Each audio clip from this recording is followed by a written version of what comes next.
Joan of Arc is a name that echoes through history, a beacon of courage and conviction. But her story began not in a castle, but in a peasant field. Born in 1412, Joan grew up hearing tales of her homeland's struggles, of a king out of touch and a nation on the brink. When the English encroached on French lands, Joan felt a calling. She claimed to hear voices urging her to help the trapped French monarch, to lead his army to victory. Despite resistance, she convinced the king to let her ride into battle, donning armor and wielding a sword. Her presence inspired the French troops, turning the tide against the English. She became a symbol of hope, leading them to crucial victories. But Joan's story wasn't just about war. It was also a story of faith. She was deeply religious, seeing her mission as ordained by God. This led some to question her, even to try and discredit her. Yet through it all, she remained steadfast, her belief unwavering. Joan's journey was one of triumph and tragedy, of being revered as a hero while facing accusations of heresy. She was captured, tried, and ultimately burned at the stake, a martyr for her beliefs. But her spirit lived on, inspiring countless artists, writers, and revolutionaries for centuries to come. The story of Joan of Arc reminds us that courage can come from the most unexpected places, that one person can change the course of history. Picture yourself now, stepping gently away from the muddy alleys of the medieval city. The sounds of merchants and laborers fade, replaced by the toll of distant church bells echoing across the French countryside. We move now into a story not of the many, but of one. A single figure who emerged from obscurity to alter the fate of nations. This is the story of Joan of Arc. She was born in the small village of Domremy around the year 1412. The 100 Years' War between England and France was already long underway, a conflict that had stretched across generations.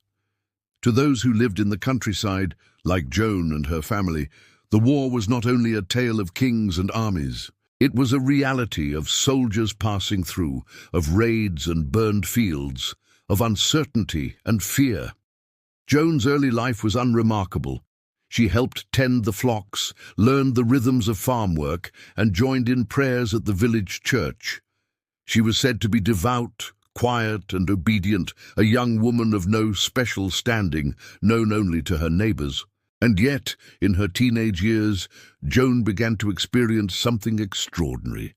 She later described hearing voices, which she believed came from saints, St. Michael, St. Catherine, and St. Margaret.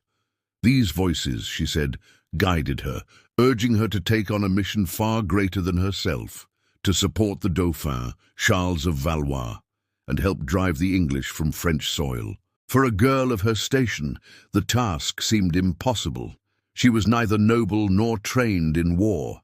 Yet she held to her visions with unshakable conviction. Slowly, she persuaded local officials to hear her. She traveled, first to the nearby town of Vaucouleurs, where she met resistance and skepticism. A peasant girl claiming to carry divine messages was not easily believed. But Joan's persistence, and perhaps her quiet strength of presence, won over those who doubted her. Eventually, she was granted an audience with the Dauphin himself. Imagine that moment. A teenage girl from a small village, standing before the heir to the French throne. In a hall filled with courtiers and priests, Joan insisted she had been sent by God to ensure his crowning as king. It is said she recognized Charles, even when he disguised himself among his courtiers, a gesture that impressed and unsettled him. Her mission gained momentum. With armor crafted for her, a banner in her hand, and troops assigned to follow, Joan rode at the head of French forces.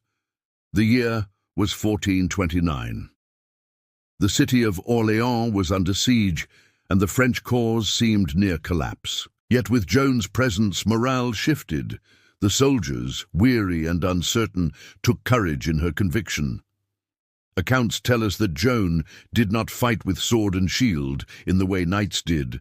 Rather, she carried her banner high, visible above the chaos of battle, a symbol to rally the troops. Her faith was infectious, her certainty unwavering. In a matter of days, the siege of Orleans was lifted, a victory that stunned both allies and enemies alike. From Orleans, Joan's influence only grew. She pressed for Charles to be crowned in Reims, the traditional coronation site of French kings. Against the odds, this too was achieved. In July of 1429, Charles was anointed and crowned King Charles VII, with Joan standing nearby, her mission seemingly fulfilled. But triumph was fleeting. The tides of war did not remain in her favor. The following year, Joan was captured during a skirmish near Compiègne. She was taken prisoner by Burgundian forces, allies of the English, and eventually handed over to her enemies. Her captivity was long and grueling, not in the sense of physical torment, but in the endless questioning, the scrutiny of church officials who sought to discredit her. She was tried for heresy, accused of false visions, of dressing in men's clothing, of overstepping the place assigned to women. Throughout, Joan maintained her composure, speaking calmly, answering with clarity, and refusing to abandon her conviction that her mission was divinely inspired. Yet the outcome was foregone. In May of 1431, she was condemned. The manner of her death was harsh, though we need not dwell upon it here. What matters more is the enduring impression she left. A peasant girl, untrained in arms, who nonetheless shaped the course of kings and nations.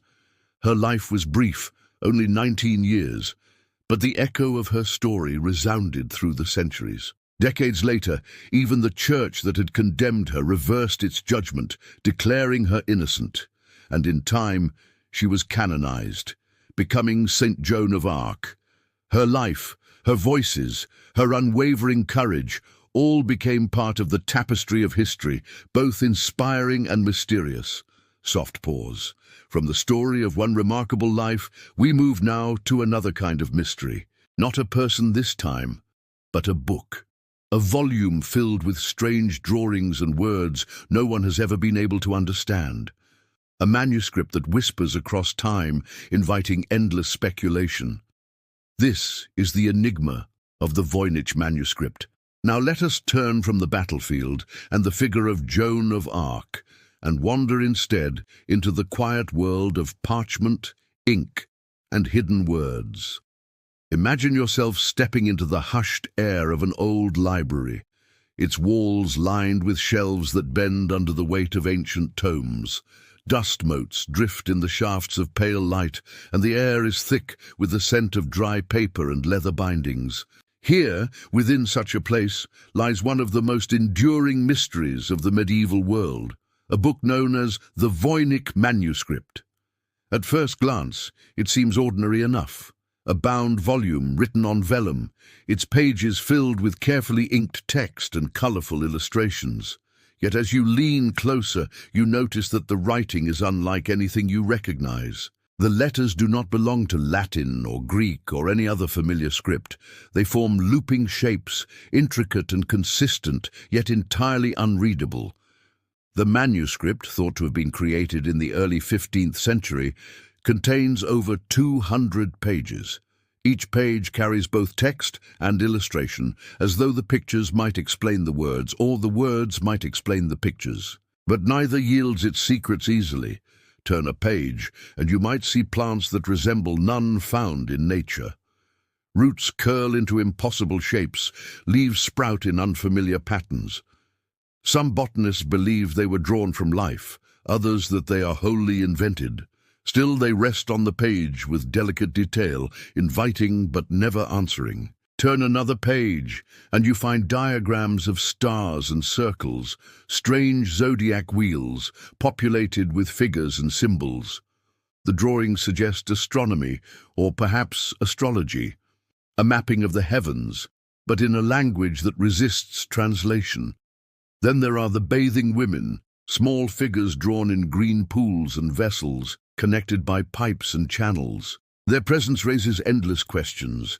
Are these scenes of health and medicine, or some ritual? Perhaps they are symbolic, perhaps practical, perhaps neither. And always the script flows beside them, line after line of looping, elegant characters, as though the book were written in a language only its author understood. Over the centuries, many have tried to unlock its meaning. Scholars, cryptographers, even code breakers during wartime, all bent their minds to the task. Some claimed it was a cipher, hiding knowledge behind a careful code. Others suggested it was an invented language, a private system of symbols with no correspondence to known speech. A few have even argued it is an elaborate hoax, created not to inform, but to perplex. Yet the manuscript resists them all. No translation has ever been verified. No one has identified the plants with certainty, nor explained the stars, nor uncovered the meaning of the bathing figures. It remains a book that refuses to speak. Imagine for a moment the person who created it. In a candle-lit chamber, a scribe dips a quill into ink and carefully draws each letter, each illustration. Did they believe they were preserving knowledge for future generations? Or was it something more personal, a private record, never meant for others to read? Perhaps the purpose was lost, even in their own time, leaving only questions behind. The book is named after Wilfrid Voynich, a Polish book dealer who acquired it in 1912, but its journey through history reaches further back, with hints that it once belonged to alchemists, scholars, and even emperors. Each owner puzzled over it, adding to its legend. Today, the Voynich manuscript rests in the Beinecke Rare Book and Manuscript Library at Yale University. Its pages are preserved, studied, photographed, and shared widely, and still no one truly understands it. In this way, it has become more than a book. It is a riddle, a quiet challenge that endures across centuries. For some, it is a source of fascination, drawing them into hours of speculation. For others, it is a curiosity, a reminder of how much from the past remains beyond our grasp. As you imagine the looping letters and the faded drawings, let the mystery rest quietly in your mind. It is not a puzzle that demands solving tonight. It is enough to let it exist, a manuscript that whispers across time, forever enigmatic, forever out of reach. Gentle pause. From the world of unsolved mysteries, let us turn now to something more familiar, yet no less fascinating. If the medieval city was filled with hardship and the manuscript filled with riddles, then the halls of the nobility held yet another kind of story. Come with me into the glow of a great hall, where the air is thick with the scent of roasted meats and spiced wine, where minstrels play softly and courtiers gather beneath banners of velvet and gold. It is time to join a feast at a noble's table. Now we step away from cryptic pages and the whisper of unreadable words. The mystery of the manuscript fades behind us, and we find ourselves in the heart of another medieval world, one filled with warmth, color, and ceremony. Imagine a great hall within a noble's castle. The walls rise high, their stones cold and grey, but the space is softened by tapestries, woven in vivid patterns, telling stories of hunts, battles, and saints. Above, wooden beams stretch across the ceiling, dark with age and smoke. Beneath your feet, the floor is covered with straw or rushes, freshened with herbs such as lavender and rosemary to mask the lingering odors of daily life. At the far end of the hall sits the high table, placed on a raised platform so that the Lord and his honored guests may look out across the company. The hall is filled tonight, for it is a feast day. The long trestle tables stretch down each side, crowded with retainers, visiting knights, clergy, and servants. The glow of torches and candles flickers across their faces, casting soft golden light that dances on polished cups and platters. The air is thick with smells. Roasted meats turning slowly on spits, freshly baked bread carried in from the kitchen, the sharp tang of spiced wine, and the gentle sweetness of honeyed pastries. It is a world away from the thin gruel and coarse loaves of the city's poor. Here, abundance is not only sustenance, but display. The feast begins with ceremony. A procession of servants enters the hall carrying platters high, trumpets may sound, or minstrels may strike up a tune on lute or harp. Each dish is presented with a certain flourish, for food in such settings is not merely eaten, but admired. The first course might bring whole roasted birds, their feathers carefully replaced after cooking to give the impression of living plumage. There may be pottages rich with spices and loaves shaped into intricate designs. Fish, drawn from rivers or the sea, arrive seasoned with herbs or preserved with salt. Each dish reflects both wealth and connection, for spices like cinnamon, pepper, and saffron have traveled thousands of miles along trade routes to reach this table. Imagine the noise of the hall, the scrape of knives against wooden trenchers, the murmur of conversation, the occasional burst of laughter. At the high table, the noble converses with his guests, his words carefully chosen, for even in such festive settings, the politics of alliances and loyalties are never far. For the diners, there are customs to follow. Hands are washed at basins brought by servants, for cleanliness here is both ritual and necessity. Food is eaten with fingers or with knives, forks being rare and not yet widely used. Bread often serves as a plate, soaking up the juices of meat before being eaten or given to the poor once the feast ends. Between courses, entertainment fills the hall. A poet may recite verses, or a jester may perform light-hearted tricks.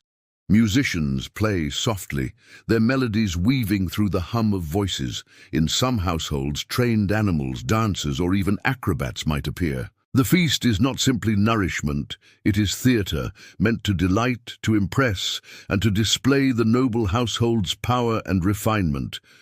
The final course is sweet. Confections of almond paste shaped into castles or animals, spiced wine thickened with honey, and delicate wafers baked until crisp. These treats are rare for most, but here they flow freely.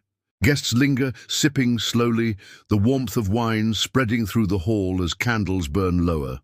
As the night deepens, the company begins to disperse. The lord and his family withdraw to private chambers, while guests find rest in nearby quarters.